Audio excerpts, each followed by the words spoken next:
सर्दियों का मौसम चल रहा था। एक दिन बहुत ही ज्यादा ठंड पड़ जाती है।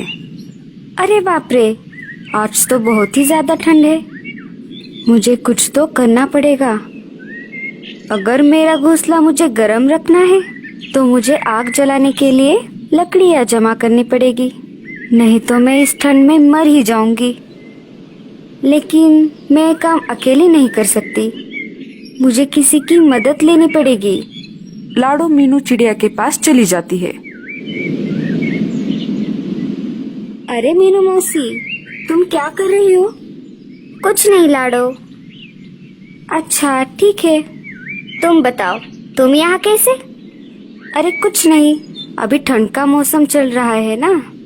मैं सोच रही थी कि हमें हमारे घोंसले गर्म रखने के लिए आग जलानी होगी और उसके लिए हमें लकड़ियाँ इकट्ठा करनी होगी। हाँ हाँ, बात तो सही है। आज घूंगा मौसी मुझसे मिलने आई थी। वो कह रही थी कि ठंड के साथ बर्फबारी भी होने वाली है। मेरे तो ठंड की वजह से अभी से हाथ पैर कांप रहे हैं। तो बताओ, कब जाना है लकड़ियाँ लेने को? अभी शाम हो गई है। हम सुबह घर का सारा काम निपटा के फिर चले जाएंगे। हाँ हाँ, कल सुबह जाएंगे। अगले दिन सुबह मीनू और लाडो लकड़ियाँ जमा करने के लिए निकल पड़ती है। उड़ते उड़ते उन्हें रास्ते में कालू कौवा धूप सेकते हुए उन्हें दिखाई देता है।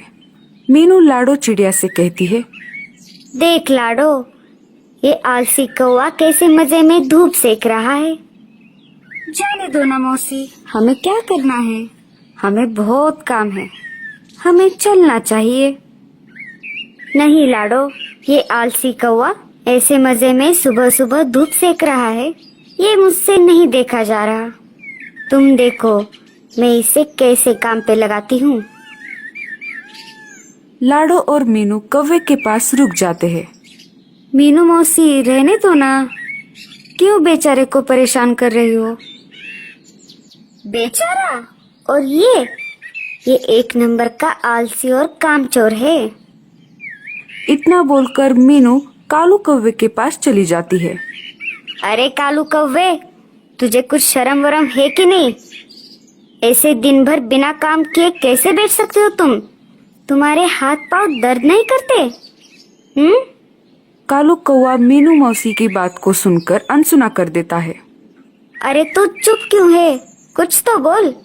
क्या आलस की वजह से तुझे सुनाई भी नहीं दे रहा? क्या मीनू मौसी, मैं तो यहाँ शांति से बैठा हूँ। क्या आपको मेरी वजह से कोई तकलीफ हो रही है? अगर आप चाहे तो मैं यहाँ से उठकर कहीं दूर चला जाता हूँ।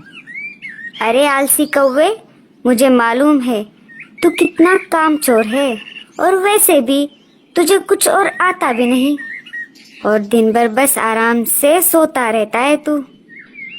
नहीं नहीं मीनू मौसी, मैं कामचोर नहीं हूँ। मैं कुछ भी काम कर सकता हूँ। अच्छा, ऐसी बात है? तो चल मेरे साथ। मैं और लाडो घोंसले गर्म रखने के लिए लकड़ियाँ जमा करने के लिए जंगल में जा रहे हैं। तू भी चल हमारे साथ। कालू एक भोला कौवा था। वो मीनू मौसी की बातों में आ गया और चल पड़ा उनके साथ। हाँ हाँ चलो, मैं तैयार हूँ। देख ले, तू अभी हाँ बोल रहा है, बीच में काम छोड़कर कहीं भाग तो नहीं जाएगा? अगर तूने ऐसा किया तो मैं तुझे हमारे ग्रुप से निकाल दूंगी। तो बैठे रहना रात में ठंड में ठिठुरते हुए। नहीं नहीं मौसी, मैं आ रहा हूँ ना तुम्हारे साथ। ये मीनू मौसी भी ना किसी को भी अपनी बातों में फंसा लेती है और अपना काम करवा लेती है। लाडो, मीनू मौसी और कौवा तीनों जंगल की तरफ निकल पड़ते हैं। थोड़ी दूर जाते ही लाडो को जमीन पर कुछ लकड़ियाँ दिखाई देती है। चलो, हम यहाँ से एक एक लकड़ी उठा लेते हैं। तीनों एक एक लकड़ी उठाकर लाडो चिड़िया की घोंसले की तरफ निकल पड़ते हैं। तीनों लाडो चिड़िया के घोंसले के पास आ जाते हैं। तभी मीनू चिड़िया लाडो से कहती है, लाडो, तुम्हारा घोंसला तो बहुत छोटा है।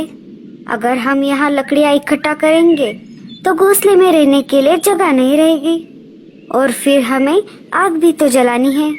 हम एक काम करेंगे, मेरा घोंसला बहुत बड़ा है, हमें लकड़ियाँ मेरे घोंसले में जमा करते हैं। रात में हम तीनों वहीं पर आग जलाएंगे और आराम से सो जाएंगे। आप सही कह रही हो मीना मौसी, हम वैसा ही करेंगे। कालू भैया चलिए, हम मीनू मौसी के घोंसले की तरफ चलते हैं।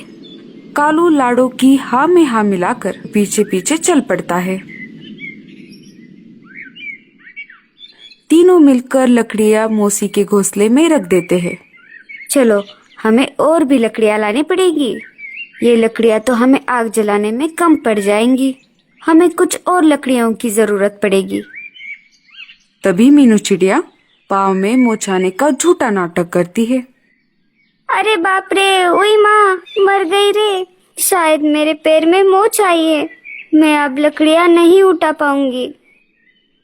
कोई बात नहीं मौसी, आप आराम कीजिए, मैं और कालू भैया जाकर लकड़ियाँ जमा कर देंगे।